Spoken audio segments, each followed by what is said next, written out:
Hi, ഞാൻ Biju blogger Vellarada. ഞാനിപ്പോഴൊരു യാത്രയിലാണ്. ഇപ്പോൾ ഉള്ളത് തോട്ടപ്പള്ളി പാലം. പുതിയ ബ്രിഡ്ജിൻ്റെ പണിയാണ് നടക്കുന്നത്. കേട്ടോ, ഓരോ പില്ലറും ഒരേ ഇതിൽ കൊടുത്ത് ഗട്ടർ വയ്ക്കാൻ വേണ്ടി പില്ലർ പൂർത്തിയായിക്കൊണ്ടിരിക്കുകയാണ്.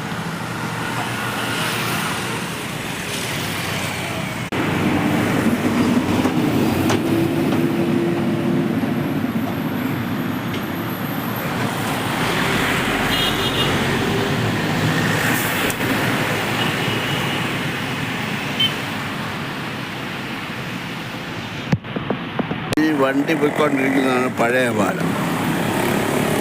ഉണ്ടല്ലോ,